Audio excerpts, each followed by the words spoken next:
All right, thanks everyone for joining us. I know others are still trickling in, and we are grateful to have you all here.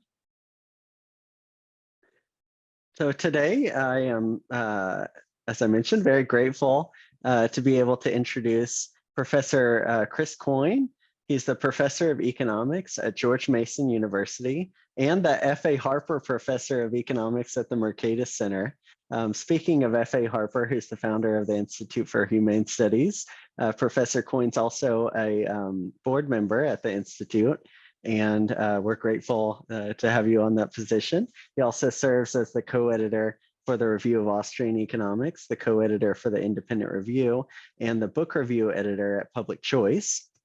He's authored a number of books, including After War, Doing Bad by Doing Good, Tyranny Comes Home, Manufacturing Militarism, a few more, and the one that will be the subject of today's talk, In Search of Monsters to Destroy, which was published very recently in the Independent Review. And so please check that book out. And I hope that we'll have a really interesting discussion on that. But before we dive into that book specifically, Chris, I've held up, many of your books so people can sort of see the titles. But I'm curious, my impression of reading those titles and many of your articles is that at a high level, your work accomplishes two key objectives. So first is, to my mind, to highlight the seen and also unseen, or perhaps even counterintuitive cost of war. Counterintuitive, especially if you're not looking at things as an economist. And second is you research the mechanisms for building a stable peace. So I'm curious, do you think this is a fair characterization of your research agenda? Yeah, well, first, thank you very much for doing this today and taking the time to meet with me and speak with me. I greatly appreciate it. And thanks for the kind introduction. I certainly think that's largely right. I think I'd broaden it slightly beyond war to foreign intervention in general, because of course, war and war making is one manifestation of foreign intervention, but it's not the only one. There can be other forms of governments using their discretionary power to intervene in other societies, directly through things like the provision of aid, indirectly through kind of backroom dealings to influence political, economic, and social outcomes. And so I view myself, as you pointed out, as kind of talking about the costs and consequences of that, both abroad, so thinking about the consequences abroad, but also domestically at home. But I think the other key theme that I would highlight is focusing on the limitations of the ability of people to design the world according to their wishes. And many liberals are quite familiar with this way of thinking, which oftentimes they talk about in terms of F.A. Hayek and his work on the kind of the grand debates about central planning of economic activity. And one of the things he highlighted is this idea of the fatal conceit, which is the erroneous belief, to his way of thinking, that people could simply design economic activity the way they wanted to. And I certainly think Hayek's correct here, but I think he's correct even beyond economic planning. I think it goes beyond that to apply to a whole host of different efforts to design the world. And one of the things that I try to highlight in my work is that many, if not all, government-driven foreign interventions fall prey to this logic of the fatal conceit to differing degrees. And then, as you noted, the second kind of category is this idea of thinking about the stable peace. And the idea of the stable peace comes from an economist by the name of Kenneth Boulding, who wrote a book titled The Stable Peace, and it was published in the late 1970s. And for Boulding, the stable peace refers to a situation where the probability of violence is so small that resorting to violence doesn't fall into the feasibility set for the individuals involved in a conflict. So it's not a utopian vision where there's no conflict in the world. It's a question of, well, how are we going to navigate conflict? And of course, one way to navigate it is through violence or the threat thereof. But that's not the only way. An alternative way is through nonviolent means of navigating and resolving conflicts between people. And so one of my interests is how we can do that, precisely because we're never going to live in a world without conflict. So we need to figure out ways of resolving it peacefully. So turning more specifically toward your book, In Search of Monsters to Destroy, which I hope everyone will check out. I think this is just a perfect illustration of the strategy that IHS is trying to deploy, specifically when we talk about peace and international cooperation in a number of ways. But one way that I'll highlight is that you've really been able to convene this broad tent of scholars researching subjects such as liberalism, peace, and international cooperation. Just to demonstrate this, your book, you've been featured on podcasts with Matt Kibbe, Jeff Sachs, David Swanson, and even on the back of the book, you have a really kind quote from Bill Easterly at NYU. And so people who know these figures certainly can see a pretty wide, ideological lenses that these people come from. So I'm curious why you think your project invites such enthusiastic and diverse support. Yeah, so it's been nice. It's been nice to be, received and have the opportunity to discuss these topics with a variety of people from across the ideological spectrum. And I think part of that is nothing through my own doing per se, but just given the topic, and it's a very big topic, foreign affairs, international relations, the role of the United States or other countries in those relations. They're enormous topics that lots of people are interested in. So right there's that. But the other fascinating part is that even within, it's not just across ideological camps that there's agreement or disagreement. Even within specific camps, there is great variation in people's views about foreign affairs, about the role of the United States and others. And I think that kind of variation in intellectual position leads to a opportunity to have these conversations and debate and disagreement, but also agreement. And of course, the shared kind of norm, I think, across all those groups, because I don't want to make it sound like there's just disagreement, is, look, there's a shared concern for human well-being and a shared concern for domination for a small group of people, whether they are in government or outside of government, dominating and controlling other human beings. And there's a shared concern on the right, on the left, and everywhere in between, wherever people fall ideologically. Now, there's disagreement about what the causes and consequences of that, or the sources of that domination is. And there's also disagreement about the response and cures, to the extent there are cures or potential cures, to resolving it. And that's where the fascinating conversations happen. And among liberals, you can see these disagreements historically. So if you look back historically, I'm talking about centuries past, you can see disagreements among liberal thinkers about the role of government in foreign affairs, in international relations and war making. But even in more contemporary terms, if you just look back to right in the wake of the September 11th attacks and the US government's interventions in Afghanistan and Iraq, there was sharp disagreement among liberals about whether that was legitimate, both in terms of ethical terms. Was the war in Afghanistan and Iraq just from an ethical standpoint? There were those disagreements, but also in practical terms. That is, can the US government actually do what it purports that it wants to do?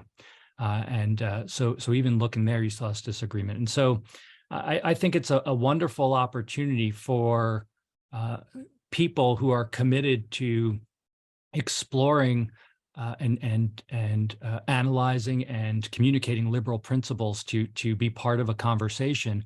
But I also think it highlights the relevance of these ideas.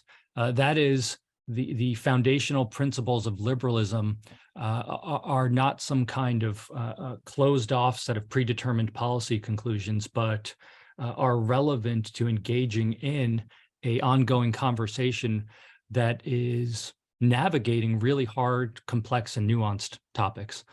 Because one of the things that I think makes these topics so both interesting but difficult is the nuance, is the complexity. That it's hard to have like a single bright line set of solutions to all the problems that fall under the very kind of broad tent of foreign affairs or foreign policy. And so hopefully that continues. And hopefully those conversations continues, whether I'm involved in them or not, because I think they're quite important to have. Yeah, so I think we would both agree for all the excellent reasons you mentioned that your book has broad appeal. But certainly there are some who would disagree with many of your arguments. And the most salient example would be the proponents of a liberal empire. So first, I guess, will you lay out the argument for liberal empire as they would outline it, and then provide some reasons that you outline in the book why it conflicts with the foundations of liberalism? Sure. So there's a couple arguments for the idea of a liberal empire, and I'm not going to do full justice to them, but I'll just kind of state them and maybe say a few words and then move on. One of them is that we live in a Hobbesian world, that the world is inherently one of anarchy, of chaos, of disorder, and someone or some group of people need to bring order to it. And government serves that role. And the US government currently, many argue the British Empire prior, serves that role. And the argument is, well, if someone has to serve that role, then it might as well be the liberal people who do it. Then you get into these arguments, of course, about the national interest of America and the American government and the pursuit of that as well through the empire apparatus. The standard kind of economic / political science among some political scientists argument is based on the logic of public goods, of course. And the idea of public goods goes back to Richard Musgrave and Paul Samuelson. These are two famous economists, and they did work on this really in the early 1950s. That's where kind of traditional or contemporary public good theory comes from. And public goods have a very specific technical definition in economics. So it's not stuff that is good for the public in terms of some democratic outcome. It is not things that government does already. It is defined by two features.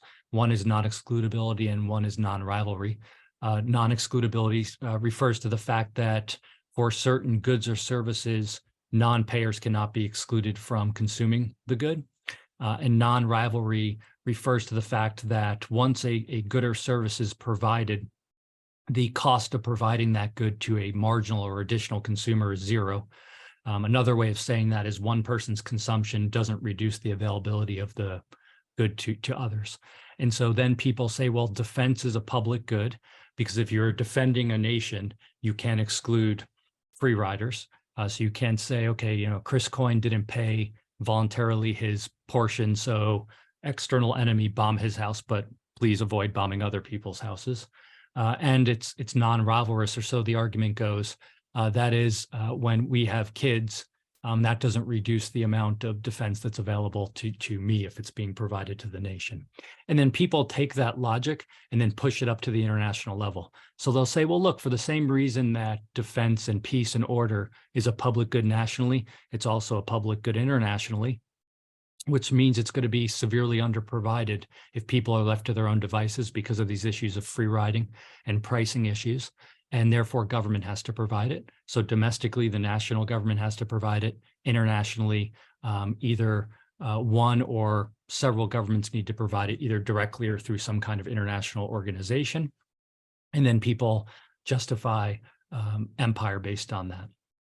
And so those are kind of the standard arguments for justifying liberal empire. So before I ask the next question, I'd like to tell everyone we have the Q&A feature on the webinar. So please ask questions. This will be hopefully my last question before I turn to your questions.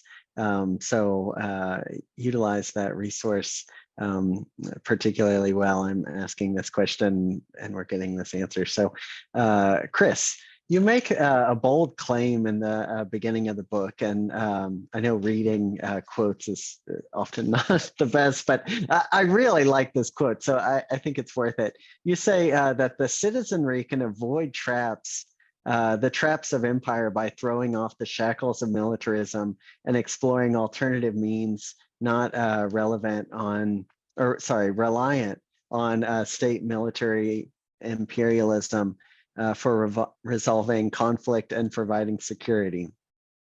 So there are several questions that come to me when you ask that. So the first one is, what are the examples of these traps? You've offered a few of them, but could you say more? And then second, would you outline what are these alternative means of resolving conflict?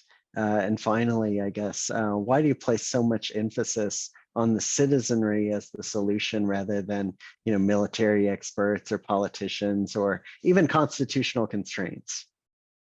Yeah, so there's a lot there, but let me try to unpack some of this. And let me actually begin by going back to your last question about justifications for empire, and then my response about it being this logic of public goods, or kind of a leviathan that brings order to the world.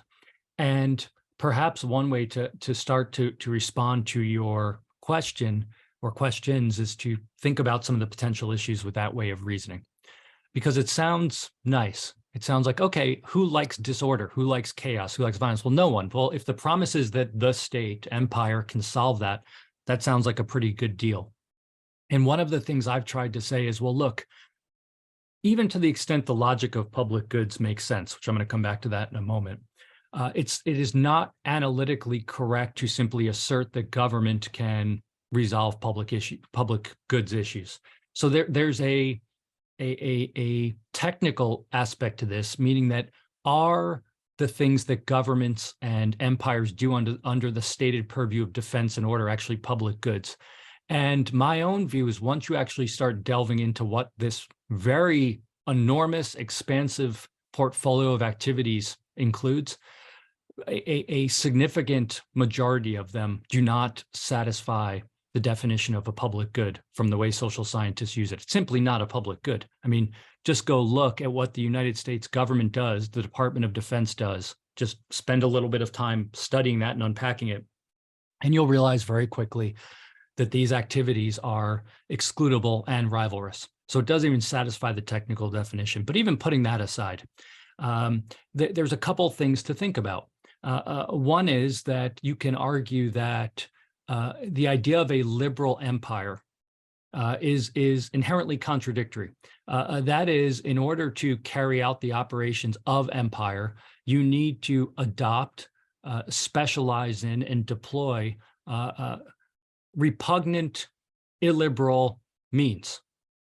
The reason why is because at its core, what empire does is either control directly or threaten to control other human beings. I mean, the very nature of foreign intervention is what? Well, again, it's the use of discretionary power by one group of political elites to intervene in another society. But why? Presumably because they are unsatisfied with the status quo. If they were satisfied with the status quo, there'd be no urge to intervene in the first place. So you have a group of elites, they look out into the world and they say, I don't like what is happening wherever, and so I'm going to utilize the political tools of force at my disposal to bring about another state, a presumably preferable state of affairs from my perspective. So then you start to unpack what's involved in that. Well, there's a knowledge problem. How do people know, who are doing all this grand planning, what the world should look like and how other people should live their life? Notice that requires them to impose their valuations on other human beings. I don't like how they're living. This is how they should live. That's inherently illiberal. What else? Well, it concentrates an enormous amount of political power in the hands of a small group of people. Enormous. And it's not just political power, it's discretionary political power, because they need discretion to act upon their desired plan, but to change in the face of unforeseen consequences, which are surely going to emerge precisely because they're intervening in a complex system. a complex system being one where it is impossible for human reason to fully understand and anticipate the entire range of outcomes that are going to emerge. So they have to have significant discretion. There can't be the rule of law, because the rule of law requires preemptively tying the hands of those with political power. But precisely because you need to have discretion to intervene to address unforeseen consequences, you need some scope for those that are wielding that power to have discretionary control, which means you cannot have a pre-binding rule of law. There needs to be some set of loopholes and gaps for them to be able to do stuff. What else?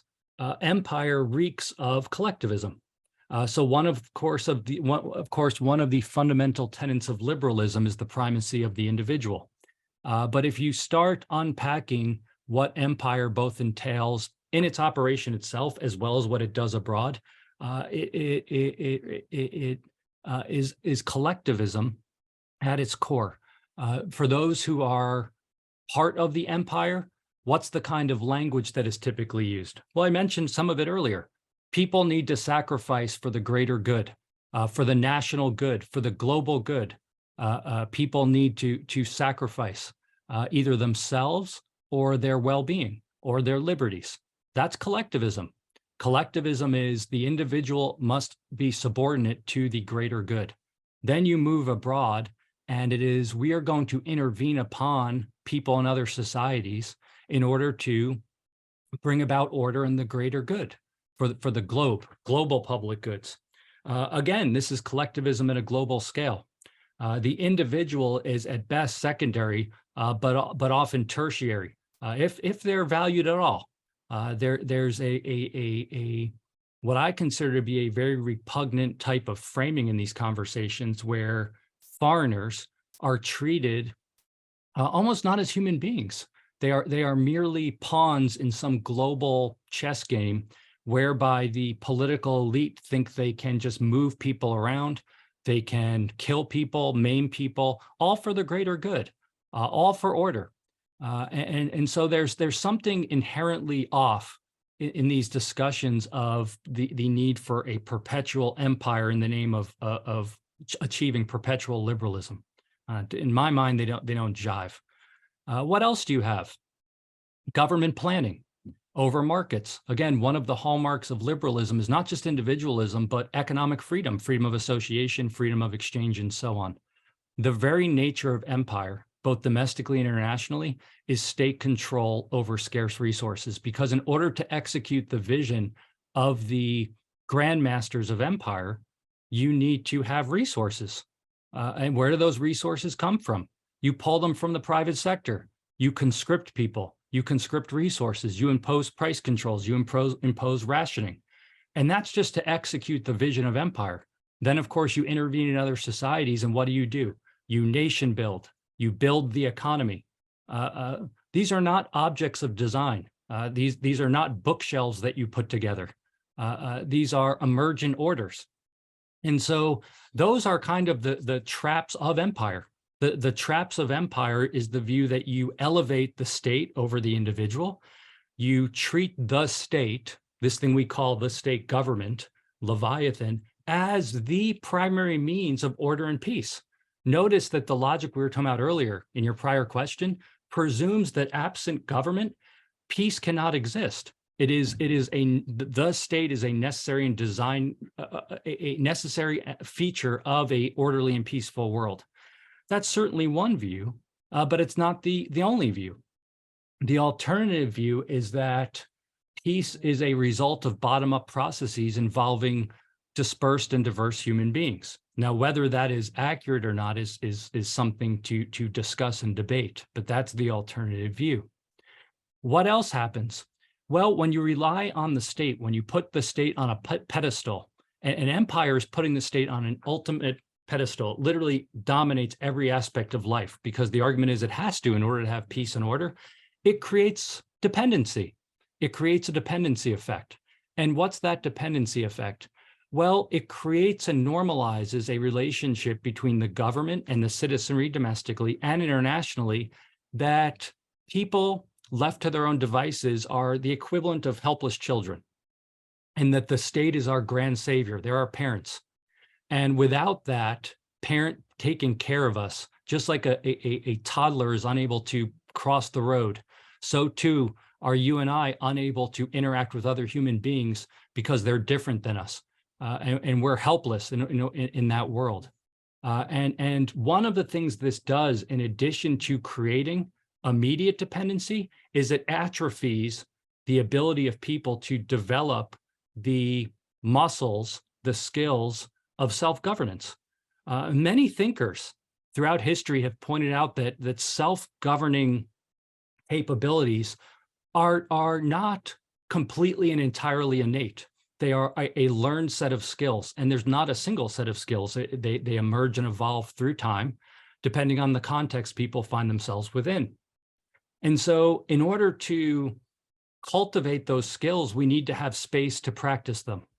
And when you elevate government as the only means of order and peace, it's basically saying you not only do you not have the skills now, but you can't develop them through time. And this dependency effect on government is quite significant. It's quite significant because people become so indoctrinated into the need of government, even many liberals, I would submit, that they can't envision an alternative way to organize the world, which is why for many liberals, they'll point out things like, well, government is really terrible at doing X.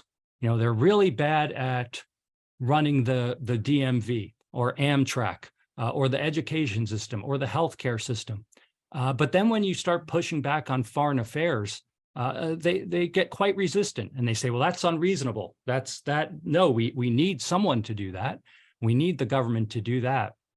But the logic doesn't comport. There's a major gap between the stated need for these things and the ability of government to actually do it.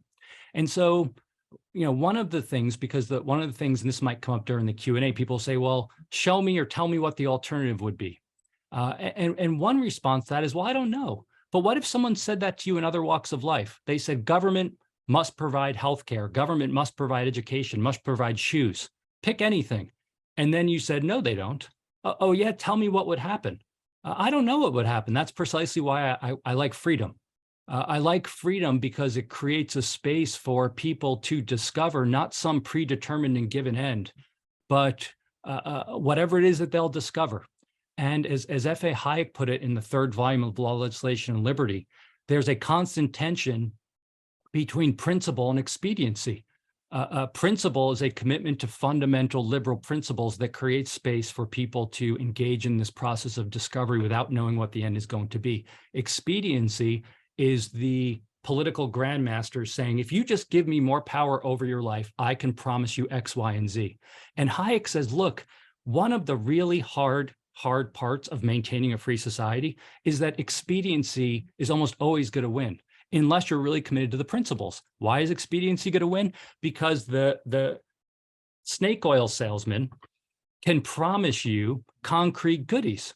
Give me your liberty and I will give you security. I will give you X, Y, and Z. The proponent of liberalism can say, I don't know what's going to happen, but I do know that I have a faith in my fellow human beings to have creative power to figure out the most pressing challenges. And notice, by the way, going back to our public good discussion, that if you don't believe that, you're in big trouble for a free society, because you have to ask yourself, where does government come from?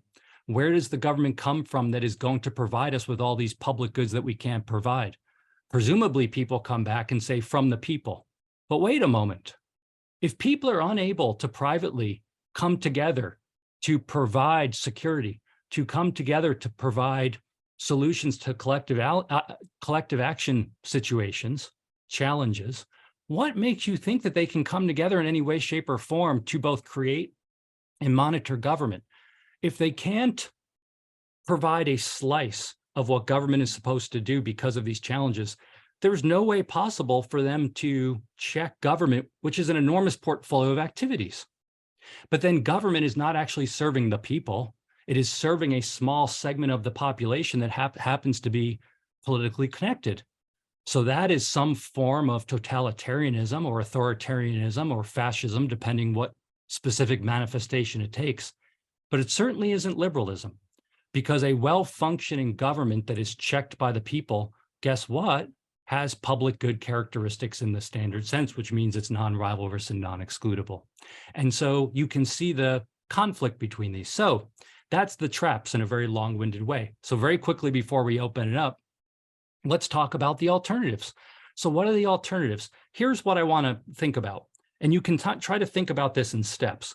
If you are of the position that government, let's stick with the US government, is not doing what you want it to do right now in foreign affairs. I'm not talking about getting rid of government, just having government. If it's not doing what you think it should be doing, meaning you think it should be doing something different, you're a utopian, you have some vision of an alternative state of affairs, and you're already on board with the core argument, which is we can start at least conceptually to push back what the state is doing towards some ideal. Then it comes down to how far you can push that. And people have all different notions of what that entails.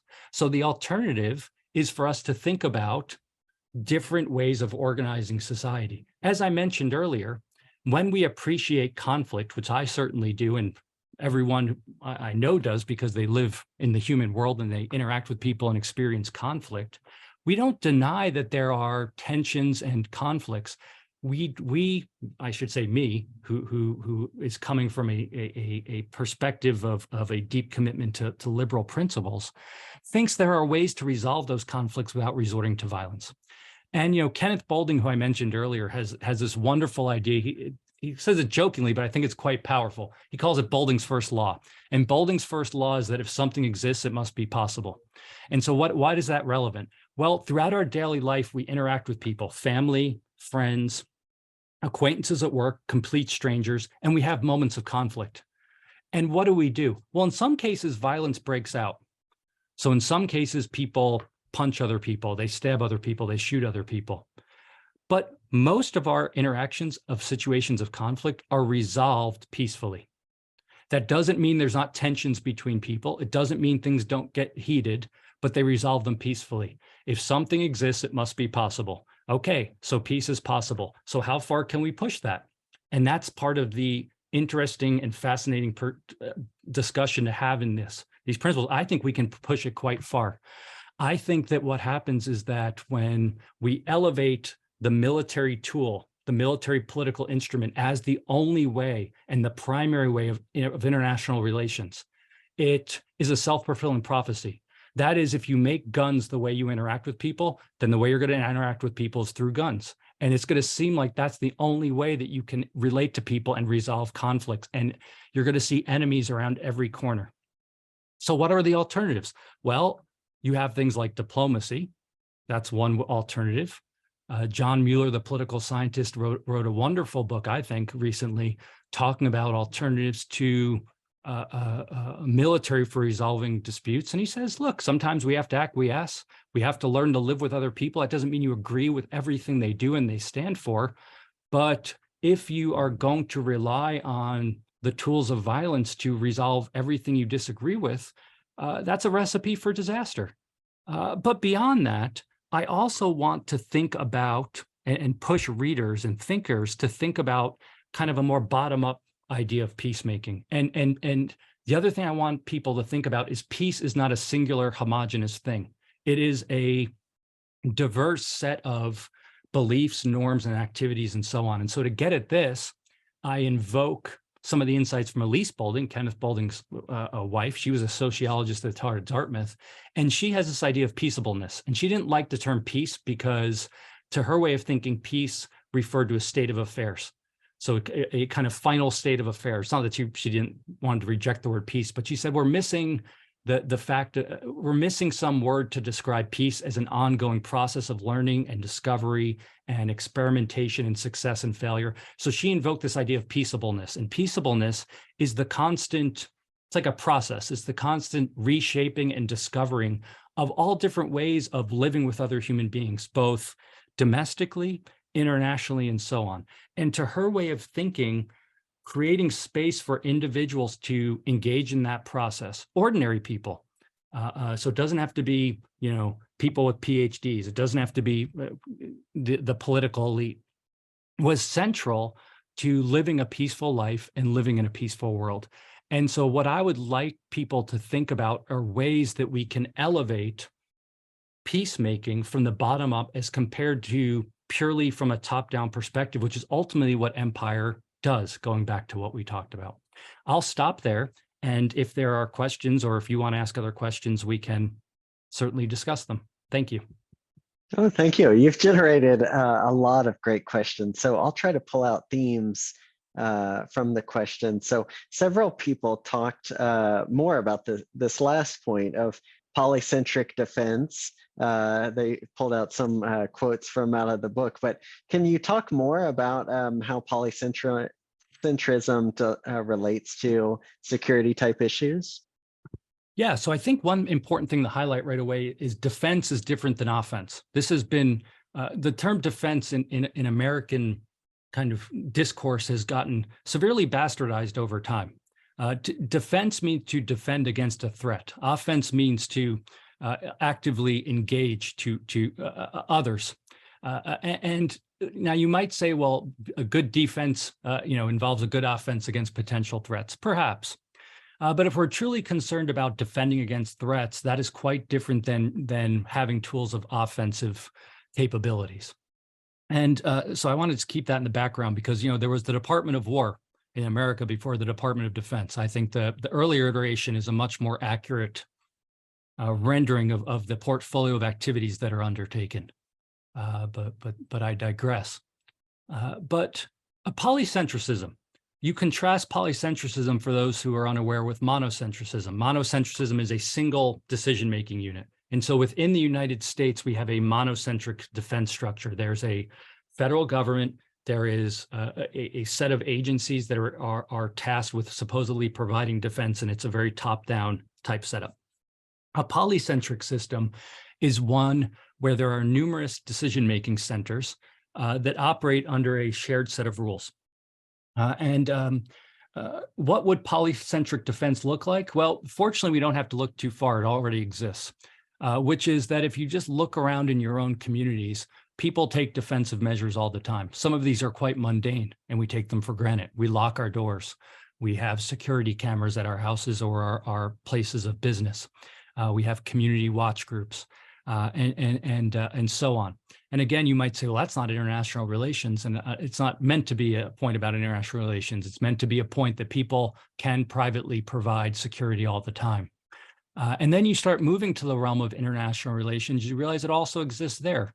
Even now, as I stated earlier, we live in a world where there's no world government.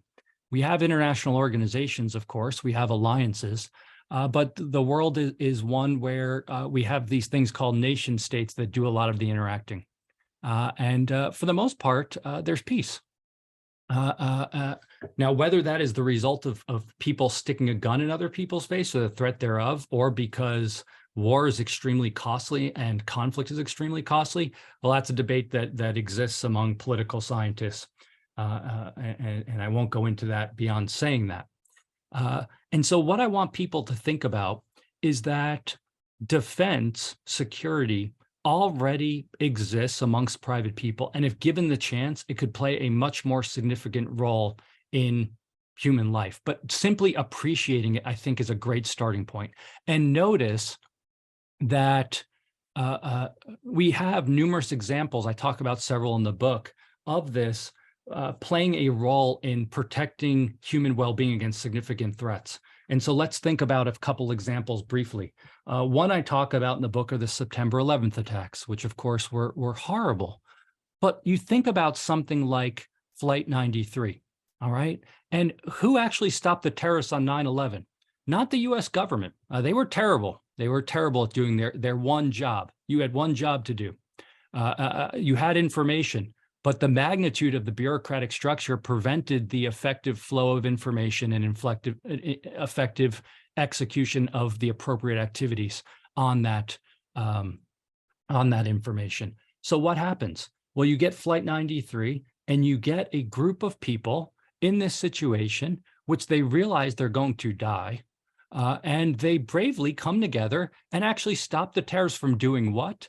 Causing significant harms to their fellow human beings. And you say, well, wait a second. I thought people were narrowly self-interested and only looked out for themselves, and there's no way for them to provide, they'll never act in an other regarding way to provide security. That's simply not true. Then you move beyond that and you think about things like the underwear bomber, the shoe bomber, all private citizens on the planes that stopped them after they got through security. And what happens? You get silly little security regulations after that, which is now why we have to take our shoes off every time we go through the airport. Okay, then you move internationally. Well, we have quite a rich history of nonviolent action, which are people coming together and resolving collective action challenges to provide resistance to both internal and external threats. And something, of course, that you and I have looked into ourselves is the work of Gene Sharp, who's one of the primary, if not well-known, certainly American scholar who wrote on this issue of nonviolent action. He has documented numerous cases throughout history where people were able to block both domestic and international states who had significantly much more force, so raw power on paper, from doing harm to them. And then internationally, and let me just provide one brief example and then we'll return to the questions. Research has been done on the resistance movement against nuclear weapons and why nuclear weapons haven't been used. And the standard story is one of deterrence, that nuclear weapons haven't been used because other people have access to them, and that offsets it. And that might be the case, but that misses a lot of things. So for instance, nuclear powers haven't used nuclear weapons against those that don't have nuclear weapons, who couldn't retaliate against them, and so on. And so there's a historian, I'm forgetting his first name, his last name's Whitner, but he's done wonderful work on the role of ordinary people through the anti-nuclear movement, the pushback against nuclear weapons, that created social pressure on governments around the world to limit their use, both testing and the use of them. Now, of course, that's not the only factor, and I'm not trying to make it sound like it is. There were scientists who pushed back on this. There were some policymakers that pushed back on it.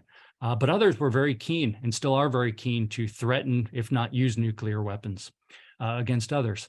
But when I read Whitner's work, the struggle, I think it's called The Struggle Against the Bomb, it's a 3-volume work. I see it as a central role of civil society in checking government, of people coming together and pressuring governments to limit their capabilities to harm other human beings. And no matter what magnitude you place on that as a causal factor for limiting government's use of nuclear weapons, the development of nuclear weapons, I think it's important in itself because it demonstrates the ability of people to come together to engage in this type of behavior. Yeah, so we've got a couple questions coming at this from different angles. So I guess the way that I'll ask it, how do private companies factor into this? So on the one hand, do you favor, Blackwater or like private companies providing defense, or on the other hand, are you weary of, private entanglement with the state in war making? I don't have any kind of vision, if that's the question, about how the world would look or even should look in this realm. And so I wouldn't rule out private companies, but look, I'm fully aware of the libertarian discussions of defense, and you'd have private insurance companies and all this type of stuff. And there's something to that. But again, it's going back to what I said earlier. When I look out at the world and I look at the complexity of the world, and if someone said to me, what will this market look like? Do you believe in this company doing that or that company doing the other thing? I'd say, I don't know. I honestly don't know. I don't know how the world should look or what it will look like. I will say this, any concerns you have about private companies already exist, because private companies exist and they are heavily entangled with government. And one of the great, I think, errors that have been made by the proponents of empire is they have given up the game to critics of capitalism, because critics of capitalism can easily say, well, look, there's the capitalists. And this goes back to like Lenin, right? Lenin was imperialism, all right, the highest stage of capitalism, which is that the argument goes, it's grounded in Marxism. And well, capitalists like profits and they are exploitative. So they go through a process where they kind of exploit all the profits domestically. all right, the labor, resources, and so on. And then they need new markets. And so what are they going to do? They're going to look abroad to new markets. So you get these partnerships between concentrated capital in the market sector and government, and you get interventions abroad. And there is something to that. Historically, private corporations have lobbied government to utilize the military apparatus for their own benefit. But to my way of thinking, the issue is not one of markets. It's not one of capitalism per se, but the existence of a centralized monopoly on force that those firms are able to lobby and convince to use that for their own narrow interest. And then you have military contractors, which are enormous, right? And what's the main driver behind this in the United States? The world wars. Go back to what we talked about before. What does a large military apparatus require?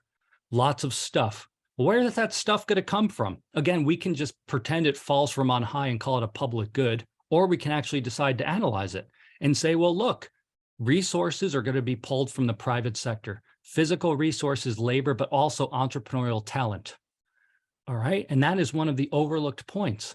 And so an entrepreneur is driven by profit. They are holding all else constant, indifferent on the margin between where that profit comes from.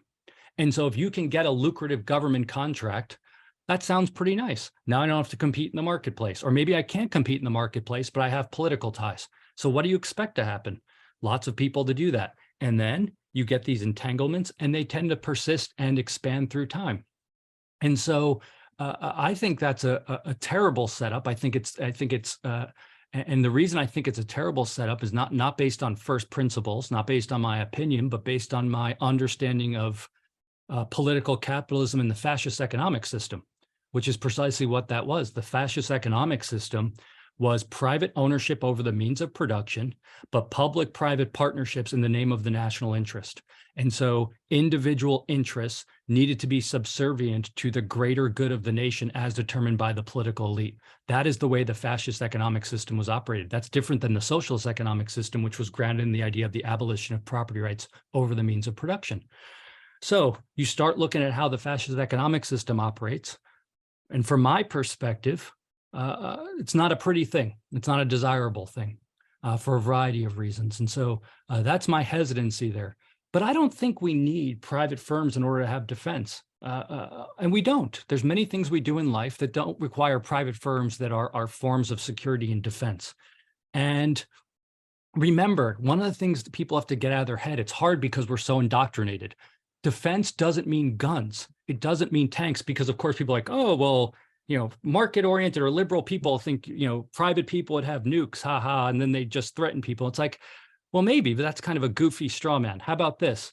In all of our lives, we invest significant resources in developing relationships with each other to strengthen peace, to navigate conflict without resorting to violence. So why does that magically stop at fake lines that we call borders? That logic, it only stops because we prevent it from expanding. But who's the we that prevents it from expanding? The political elite, who say they're our enemy, they are against us, and then they invest significant amounts of resources creating that. It's the same logic with trade wars and economic trade. Trade wars don't happen between private people. We don't think about that in those terms. We think about them between nation states because politicians create trade wars, but it doesn't have to be that way. Those are objects of choice. And so that's what I'm trying to get people to think about, what that alternative looks like.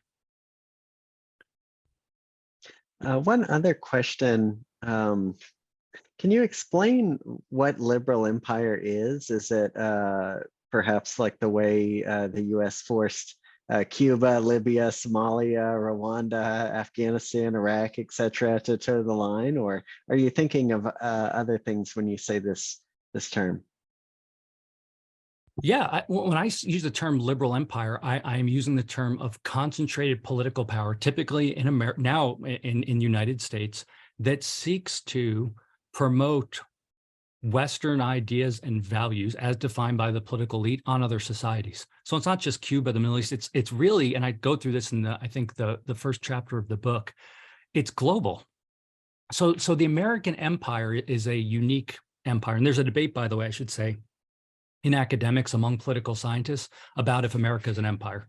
All right. And they say, well, no, empire is defined by geographic acquisition or the acquisition of geographic territory. And the United States doesn't do that anymore. At one point in its history, it did. So it's not an empire.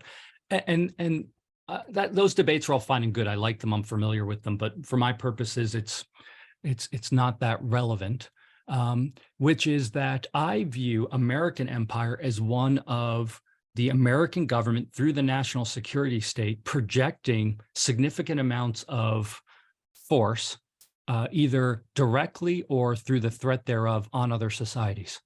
And that can be through economic tools, through political tools like foreign aid or sanctions, or through the direct use of guns, either pointing them at people, threatening people with them, or actually using them.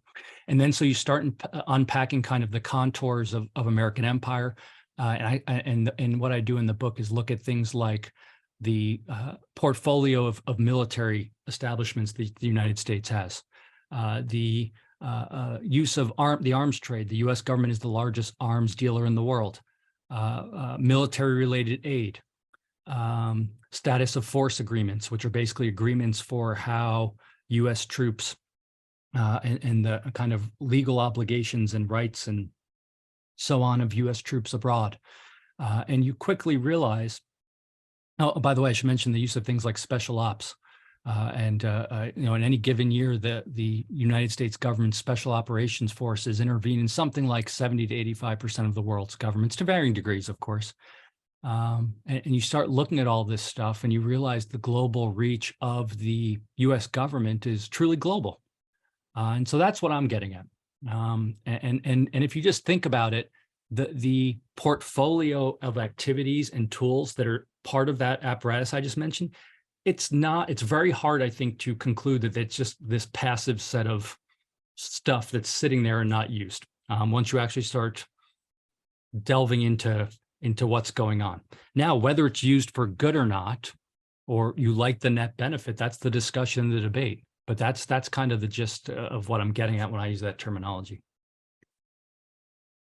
I like the way this is phrased, so I'll ask it as asked. So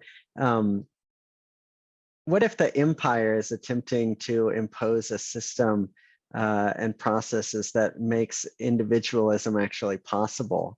Although they say, I'm mindful of George Will's statement, one thing government cannot do is nothing. Is there some way that this applies internationally?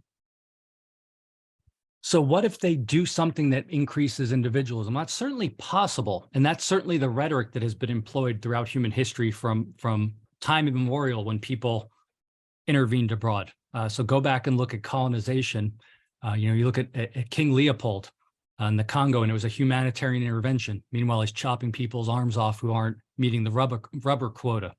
But it's all humanitarian rhetoric. It was the rhetoric of, people are not able to engage in self-governance on their own, so they need the enlightened to come in and do it. This is the logic, of course, of the white man's burden.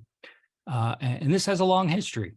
And so, of course, no one can deny that good stuff might happen. In fact, I expect it to happen. And that's not surprising. If I said to you, the United States government is going to intervene domestically in all aspects of life and spend trillions of dollars a year, do you expect some good things to happen? Of course. That's just the logical outcome of spending trillions of dollars and doing lots of things. So one of the things we do when we talk about government intervention is not to deny that good things can't happen, is that we have to rely on what I call pattern predictions. So given your understanding of how government operates, all right, are you more or less confident that systematically the desired outcomes are going to occur or not? Then things get really complicated too, because you might generate benefits, or you certainly will generate benefits from some people, but at what cost? So you might generate benefits of individualism or increased liberties for some groups of people, but only by annihilating other groups of people. Is that legitimate? How much weight do you put on those? How do you do that cost-benefit analysis? You can't do it in terms of like a simple tally of like just there's the monetary benefits here and costs here. It's really hard. And I have no simple answer for that, of how to go about doing that. I don't think it can be done, which is why I think we have to turn to broader pattern predictions. And so here's what I think. To go back to the question, I don't deny that good stuff might happen. I think that every intervention rhetorically is undertaken under the guise of doing good, because that's how you justify it to yourself and to other people. Because of how, or my understanding of how government operates, so the epistemic constraints, the knowledge constraints, the incentives in government, all the way from top to bottom, and then you just look at what is required to operate an empire. I'm of the position that, as I put at the end of the book, we should exercise the precautionary principle. The precautionary principle is a principle that's typically applied in regulatory policy to science and environmental issues that says, absent extremely strong evidence in support of something, that there should be hesitancy to either adopt a new technology or to undertake some that might cause grave and irreparable harms. And as I say at the end of the book, let's apply this logic to government. Let's apply the precautionary principle, because the standard way this is framed, almost turned around, not that people are doing this here, but they'll turn around and say, well, you're saying this, well, tell us how the world's going to be protected. And I say, no, that's not, the burden's not on me to solve all the world's ills, because I'm not claiming I can solve all the world's ills. Proponents of empire are. What do proponents of empire say? Anarchy, chaos, absent some kind of central controlling force that's going to generate order. Okay, you've just promised a grandiose outcome. So now you need to deliver, and you better have very strong evidence to the contrary. But they don't. And then when things go wrong, they simply say, well, look, next time it will be better. We'll have better people in charge. We'll have more resources, and things will be different. And perhaps they will, but there's reason to believe they won't. And so I think we need to redirect the way that we think about the feasibility of this, and have what I call the presumption of peace. So we presume that people can figure stuff out. And for government to replace that on a global scale, the burden of proof needs to be enormous, given what's at stake. Yeah, thank you. Before I ask last quick question, I want to give everyone a link to the next program that I hope you'll attend with us on nonviolent solutions to political violence. And that one's going to feature Timur Kuran and Sharon Nepestad, who are proponents of a lot of the nonviolent action piece that you write about in the book. So on that frame, will you say more about what public choice actually can say about social movements? Social movements in terms of the organization of them, or maybe, well, let me just say, the idea of social movements is simply people coming together to pursue some common cause. So it's the logic of group formation and group operation. And so what insights can we offer? Well, first of all, economics proper, or what I'll call political economy, does not make any claims about the normative ends of a social movement, so that they might be good or bad depending on what normative benchmark you use. That requires things outside of economics proper, which is why things like ethics and other fields are important for judging those normative aspects. But what economics focuses on is the ability of people to resolve the potential collective action challenges involved in a social movement, because a social movement requires people coming together and coordinating to work towards some end. So what's some of the challenges? Well, free riding, for instance, the fact that people might free ride off the efforts of other people in the group to achieve ends and then simply get the benefits. What other issues are there? Well, you need to stay coordinated around a mission, some common shared set of goals. So some of the things that social scientists point out are things that are called selective incentives. Selective incentives are incentives that people have that benefit them in a kind of group setting that allow them to internalize enough of the benefits to participate. And so what might that mean in a social movement? It doesn't just have to be money, it doesn't have to be material items, although it can be. It's oftentimes a sense of shared purpose, a sense of shared identity. Sometimes it's religious commitments or other spiritual commitments, any of these type of things. And then, of course, the other fascinating aspect is the one of coordination. Leadership's really important. So what does entrepreneurship in non-market social settings look like? That's a fascinating topic to discover to think about and analyze. So what makes for an effective entrepreneur who's able to bring people together, motivate them, coordinate them, and then as conditions change, because of course conditions are going to change, re-coordinate and make adjustments. And how that operates, we need both theoretical and empirical work, but that's how I would think about some of the questions. And of course, one thing I just want to mention, my colleague Michaela Novak has a wonderful book on social movements. And so if anyone's interested in this more, that might be a good place to start, coming at it from the perspective that you and I have been talking about here today.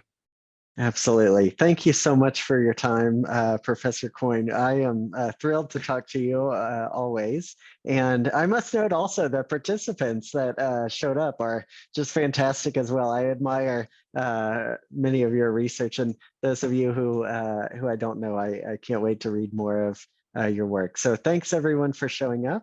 And again, wonderful book, and I hope everyone checks it out. Yeah, and thank you, Josh, and thanks for everyone for being here. It's been a pleasure. Thank you.